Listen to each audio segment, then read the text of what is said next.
ಕಾಡ್ಲೂರು ಗ್ರಾಮದಲ್ಲಿ ಸುಮಾರು 360ಕ್ಕೂ ಹೆಚ್ಚು ಪಡಿತರ ಚೀಟಿ ಹೊಂದಿರುವ ಕುಟುಂಬಗಳು ವಾಸಿಸುತ್ತಿದ್ದು, ಈ ಗ್ರಾಮದಲ್ಲಿ ನ್ಯಾಯಬೆಲೆ ಅಂಗಡಿ ಇಲ್ಲದಿರುವುದು ಗ್ರಾಮಸ್ಥರಿಗೆ ತೀವ್ರ ತೊಂದರೆಯಾಗುತ್ತಿದೆ.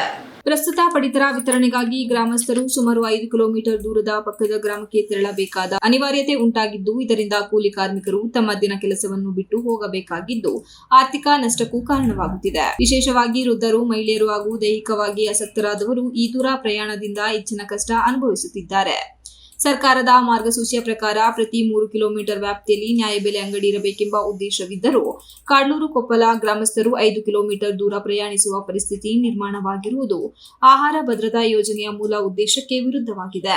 ಸರಿಸುಮಾರು ಕಾಡ್ಲೂರು ಗ್ರಾಮದ ಸುತ್ತಮುತ್ತ ಮುತ್ತಿಗೆ, ಚಾಕನಹಳ್ಳಿ ಸೇರಿ 500ಕ್ಕೂ ಹೆಚ್ಚು ಪಡಿತರ ಚೀಟಿ ಇರುವ ಹಿನ್ನೆಲೆಯಲ್ಲಿ social democratic Party of India ವತಿಯಿಂದ ಗ್ರಾಮಸ್ಥರ ಪರವಾಗಿ ಮಾನ್ಯ ತಹಶೀಲ್ದಾರ್ ಅವರಿಗೆ ಮನವಿ ಸಲ್ಲಿಸಲಾಗಿದ್ದು, ಸ್ಥಳ ಪರಿಶೀಲನೆ ನಡೆಸಿ ವಿಶೇಷ ಪ್ರಕರಣ ಅಡಿಯಲ್ಲಿ ಕಾಡ್ಲೂರ ಕೊಪ್ಪಲ ಗ್ರಾಮಕ್ಕೆ ಹೊಸ ನ್ಯಾಯಬೆಲೆ ಅಂಗಡಿಯನ್ನು ಅಥವಾ ಉಪಕೇಂದ್ರವನ್ನು ಮಂಜೂರು ಮಾಡುವಂತೆ ಆಗ್ರಹಿಸಲಾಗಿದೆ ಎಂದರು.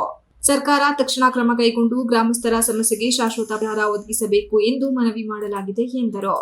ಸಕಲೇಶ್ಪುರ ವಿಧಾನಸಭಾ ಕ್ಷೇತ್ರ ಸಮಿತಿ ಎಸ್ಡಿಪಿಯ ವತಿಯಿಂದ ಕಾಡ್ಲೂರು ಗ್ರಾಮಕ್ಕೆ ಒಂದು ನ್ಯಾಯಬೆಲೆ ಅಂಗಡಿಯನ್ನು ಮಂಜೂರು ಮಾಡಬೇಕು ಅಂತೇಳಿ ಮಾನ್ಯ ತಹಸೀಲ್ದಾರ್ ಅವರಿಗೆ ಮನವಿ ಕೊಡಲಿಕ್ಕೆ ಆದಷ್ಟು ಬೇಗ ಈ ಒಂದು ನ್ಯಾಯಬೆಲೆ ಅಂಗಡಿಯನ್ನು ಅಲ್ಲಿಗೆ ಮಂಜೂರು ಮಾಡುವಂತೆ ತಹಸೀಲ್ದಾರರಿಗೆ ನಾವು ಮನವಿ ಮಾಡ್ತೀವಿ.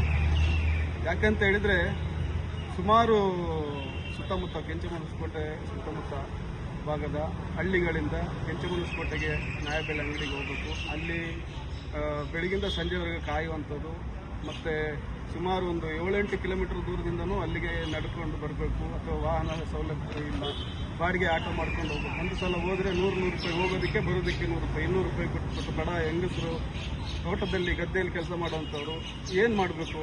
ಇಂಥ ಒಂದು ಸಿಚುವೇಶನ್ಗೆ ಜನರ ಒಂದು ಅನುಕೂಲಕ್ಕೆ ತಕ್ಕವಾಗಿ ಕಾಡ್ಲೂರಿನಲ್ಲೇ ಒಂದು ನ್ಯಾಯಬೆಲೆ ಅಂಗಡಿಯನ್ನು ಕೊಡಬೇಕು ಅಂತ ಈ ಮೂಲಕ ತಮ್ಮಲ್ಲಿ ವಿನಂತಿಸುತ್ತೇವೆ. Democratic Party of India Kadluru branch ವತಿಯಿಂದ ಇವತ್ತು ಕಾಡ್ಲೂರು ಗ್ರಾಮದಲ್ಲಿ ಏನು ನ್ಯಾಯಬೆಲೆ ಅಂಗಡಿ ಅಥವಾ ಅದರ ಉಪಕೇಂದ್ರವನ್ನಾದರೂ ತೆರೆದುಕೊಟ್ಟು ಗ್ರಾಮಸ್ಥರಿಗೆ ವೆಹಿಕಲ್ಗಳು ಸಮಸ್ಯೆ ಇರುವಂಥ ಜನರಿಗೆ ಒಂದು ನ್ಯಾಯಬೆಲೆ ಅಂಗಡಿಯನ್ನು ತೆರೆದುಕೊಳ್ಬೇಕು ಅಂತ ತಹಶೀಲ್ದಾರ್ ಕಚೇರಿಗೆ ಮನವಿಯನ್ನು ಕೊಟ್ಟಿದ್ದೀವಿ. ಈಗ ನಂಬಿಕೆ ಇದೆ ಅವರು ಈ ಮನವಿಗೆ ಸ್ಪಂದಿಸಿ ನಮ್ಮ ಗ್ರಾಮದಲ್ಲಿ ಒಂದು ನ್ಯಾಯಬೆಲೆ ಅಂಗಡಿಯನ್ನು ತೆರೆದುಕೊಡ್ತಾರೆ ಅನ್ನೋ ನಂಬಿಕೆ. ಅದೇ ರೀತಿ ಕಾಡ್ಲೂರು ಭಾಗದಲ್ಲಿ ಅರ್ಹರಿಗೆ ಪಡಿತರ ಚೀಟಿಯನ್ನು ವಿತರಿಸುವಂಥ ಒಂದು ಕೆಲಸವನ್ನು ಸರ್ಕಾರ ಮತ್ತು ನಮ್ಮ ಅಧಿಕಾರಿಗಳು ಮಾಡಿಕೊಡ್ಬೇಕು ಅಂತ ಈ ಸಂದರ್ಭದಲ್ಲಿ ಎಸ್ಡಿಪಿಐ ಕಾಡ್ಲೂರು ಬ್ರಾಂಚ್ ಅಧ್ಯಕ್ಷ ಮುನೀರ್, ಎಸ್ಡಿಪಿಐ ಜಿಲ್ಲಾ ಕೋಶಾಧಿಕಾರಿ ಸಂಶುದ್ದೀನ್ ಪುತೂಸ್, ಸವೂಲ್ ಶರೀಫ್, ಯಾಸಿನ್, ಇಲಿಯಾಸ್, ನವಾಬ್, ಶರೀಫ್ ಉಪಸ್ಥಿತರಿದ್ದರು. Pradeep, TV 46 news Kannada, Alur. You are watching TV 46 News Kannada.